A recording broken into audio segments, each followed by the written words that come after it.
नमस्कार दोस्तों, कैसे आप सभी। उम्मीद है अच्छे होंगे, स्वस्थ होंगे, मस्त होंगे।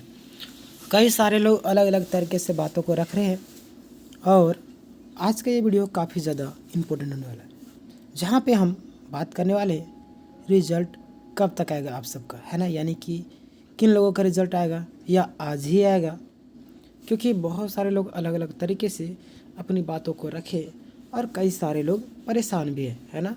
तो चलिए आज हम बात करने वाले कि रिज़ल्ट जो आपका आज आने वाला है, तो किन रीज़नों की वजह से आएगा या नहीं आएगा या कब तक आएगा, ठीक है ना। चलिए स्टार्ट करते हैं। तो आपको पता होगा कि सोशल मीडिया पर कई तरीके से अलग अलग तारीख आपको नज़र आ रहे हैं। कई लोग 27 बोल रहे हैं, कई लोग 28 बोल रहे हैं, कई लोग 30 बोल रहे हैं। तो मैंने भी पहले आपको बताया था, उस पर भी आगे हम बात करेंगे। आप यहाँ पे देखिएगा कि यह जानना ज़रूरी हो चुका है कि रिज़ल्ट क्यों अटका है, किसका रिज़ल्ट पहले आएगा और आगे क्या होने वाला है ना। यानी उम्मीदवारों के लिए सबसे बड़ी समस्याएं यही हो रही चुकी है कि रिज़ल्ट कब तक आएगा। ये पहला आपका डीवी सक्सेसफुल, लेकिन नाम जो है फाइनल लिस्ट में नहीं आया, ठीक है। हमारा डीवी सक्सेसफुल है लेकिन नाम फाइनल लिस्ट में नहीं आया। अगला आपका डॉक्यूमेंट्स वेरिफिकेशन सफल है, फिर भी फाइनल रिजल्ट में नाम नहीं आया, है ना।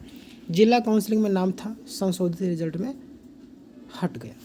अगला आपका पहले जो काउंसलिंग में सिलेक्शन हो गया था, बाद में रिवाइज संशोधन, मतलब कि रिवाइज जो किया गया था संशोधन के बाद बाहर कर दिया गया। और फ्रेश डीबी लिस्ट की उम्मीद, हज़ारों उम्मीदवार कर रहे हैं, इसलिए फ्रेश डीबी लिस्ट आए या ना, इसी वजह से सबका एक तरीके से बोले लगातार लंबा इंतज़ार रहा। अब बात करते क्यों लेट हो रहा है। सबसे बड़ा कारण है, तो मामला आपको पता है कि झारखंड हाई कोर्ट में चल रहा है ना, और सुप्रीम कोर्ट में भी चल रहा है। यानी कि दोनों जगह एससी और आपका झारखंड हाई कोर्ट में, है ना। यानी कि जब तक कोर्ट के स्पष्ट दिशा निर्देश नहीं मिलते तब तक जेएसएससी अपने मन से फाइनल रिजल्ट नहीं दे सकती। ये कि मैंने आपको पिछला वीडियो में ही बताया था, आप सभी जानते होंगे। और जेएसएससी पहले ही कई बार फंस चुकी है, इसीलिए अब फूक फूक करके कदम रख रही, क्योंकि वो नहीं चाहती कि अब दोबारा फंसा जाए। क्योंकि कोर्ट के द्वारा ही बोला गया कि अगर गलती पाया गया तो जो भी अधिकारी नपेंगे, यानी कि उनको भी जेल का रास्ता दिखाया जा सकता है ना। तो इसीलिए ये लोग घबरा गए हैं एक तरीके से बोले। तो अब जो फाइनल रिजल्ट आए कैसे आए, है ना। मतलब कि अब तक जो फाइनल रिजल्ट आए हैं वो कैसे आए, इस पर भी हम बात करेंगे। तो अब देखिएगा, जितने भी रिजल्ट अब तक आए हैं सब कोर्ट के आदेश के अनुसार आए हैं। आपको पता होगा बिना कोर्ट के आदेश से कुछ भी काम जेएसएससी नहीं करती है ना। यानी कि जो भी चीज़ें हैं कोर्ट के फैसला पर ही संभव है, ठीक ना। अब देखिएगा, आपको अफवाहें क्यों फैल रही पता है। आपको यूट्यूब हो, टेलीग्राम हो, व्हाट्सएप हो, अलग अलग तरीके से लोग अफवाहें फैला रहे हैं ना, अपने अपने हिसाब से बातें रख रहे हैं। कई लोग अपने अपने तरीके से, पता नहीं उनके पास कहाँ से जानकारी आती है। खैर छोड़िए, सबको अपने अपने स्तर से देते हैं जानकारी, और अच्छी बात है, मेहनत कर रहे हैं वो भी और हम भी मेहनत कर रहे हैं, आप सभी देख रहे हैं। तो कहीं ना कहीं अगर वो भी वीडियो बना करके आपको जानकारी देंगे तो कहीं ना कहीं से इन्फॉर्मेशन लाते ही होंगे, ठीक है। मैथ हो, साइंस हो, एसएसटी हो, भाषा हो, सबका सच्चाई आज बात करने वाले। बहुत से लोग थंबनेल में कुछ चीज़ें लिख देते हैं जिससे आप लोग आकर क्लिक करते हैं, तो ऐसे भी बहुत सारे लोग करते हैं, है ना। तो आप यहाँ पे देखिएगा, बढ़ा चढ़ा कर लिखना भी एक तरीके से ज़रूरी हो जाता है, क्योंकि इस तरीके से यूट्यूब भी लगातार कई सारे लोगों तक वीडियो को पहुँचाता है। भरोसेमंद सूचना किसके माने, लगातार कई सारे लोग पूछते हैं कि भाई अब भरोसेमंद, तो आपको पता है कि मनोज शर्मा जो है वो लगातार काफ़ी ज़्यादा अपडेट देते हैं, और जब भी देते हैं 2-4 दिन का अंतर तो ज़रूरत है। कई बार जो देते हैं वही सटीक जानकारी आ जाता है।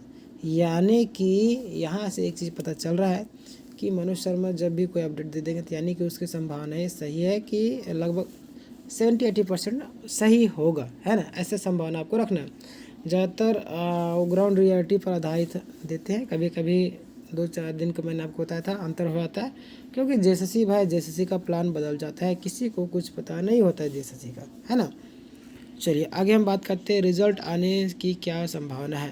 तो पता है आपको बहुत ही सीमित रिजल्ट आने की संभावना नज़र आ रही है, क्योंकि आपको पता होगा कि आपका मैथ साइंस हो बहुत कम उम्मीदवारों का आएगा। इसके पीछे भी रीज़न है, क्योंकि परिमल कुमार का जो जजमेंट है और आपका प्रदीप कुमार का, है ना, दोनों आपका काफ़ी ज़्यादा टकराव वाली स्थिति यानी कि कॉन्फ्लिक्ट है, यानी कि एक तरीके से बोले टकराव की स्थिति उत्पन्न हो चुकी दोनों केसों में, है ना। तो सिर्फ जेएसएससी इन उम्मीदवारों को भी रिजल्ट दे सकती है जो दोनों में फिट बैठेंगे, समझ रहे। चलिए, दोनों जजमेंट की क्राइटेरिया में फिट बैठते उन्हीं लोगों का। जेएसएससी की स्थिति क्या है, तो सुप्रीम कोर्ट में कंप्लायंस रिपोर्ट दे चुकी है। जेएसएससी का कहना हम अभी लगभग 2500 उम्मीदवारों का ही रिजल्ट दे सकते हैं, इसके बाद मेरिट वाले कैंडिडेट नहीं बचते हैं, है ना। ये सारी चीज़ें बोल रही है। अब सीट कैरी फॉरवर्ड की भी बातें निकल कर जैसे चाहती है कि बची हुई सीटें कैरी फॉरवर्ड कर दे, लेकिन कोर्ट के दबाव में पता है कि आपको नहीं कर सकती, है ना। कोर्ट के दबाव पहले ही रिजल्ट देना पड़ा और कैरी फॉरवर्ड की संभावना कम मानी जा सकती है ना। चलिए आगे बात करते हैं 10 फरवरी के बाद क्या होगा। तो आपको पता है सुप्रीम कोर्ट में कंप्लायंस रिपोर्ट दिखेगा, है ना, और दोनों पक्षों की दलीलें सुना जाएगा और पहले जो भी भर्तियाँ हुई उस पर क्या सिचुएशन बनेगा, दोनों मतलब कि केसों को सुनने के बाद आगे क्या होगा, मतलब कि बड़ा फैसला आने वाला है ना। ज़्यादातर उम्मीदवार को फ़ायदा मिलेगा या नहीं मिलेगा ये तो कोर्ट के आदेश पर निर्भर करता है। फ्रेश डिबी लिस्ट हो, बड़ा रिजल्ट हो, लेकिन थोड़ा सा आपको समय लगेगा। कुल मिलाकर के बोले तो फैसला उम्मीदवार के पक्ष में जाने की उम्मीद है। और आगे क्या करना है, जिनका रिजल्ट आया उनको बधाई, जिनका नहीं आया घबराने की ज़रूरत नहीं, हिम्मत बना करके रखे, ज़रूरत पड़े तो प्रिजनर बनने को भी तैयार रहना होगा आपको, ठीक है ना। चलिए आगे बात करते हैं फाइनल कंक्लूजन। मैथ साइंस 68 छोटा सा रिजल्ट संभावनाएं है। 10 फरवरी के बाद आपको बड़ा बदलाव देखने को मिलेगा और ज़्यादातर उम्मीदवार को राहत मिलने की संभावना है। तो अभी तक आपने चैनल को सब्सक्राइब नहीं किया तो सब्सक्राइब कीजिए, लाइक नहीं किया लाइक कीजिए, ऐसे और इन्फॉर्मेशन वाली वीडियो पाने के लिए, ठीक है ना। मिलते हैं नेक्स्ट वीडियो में, तब तक के लिए धन्यवाद।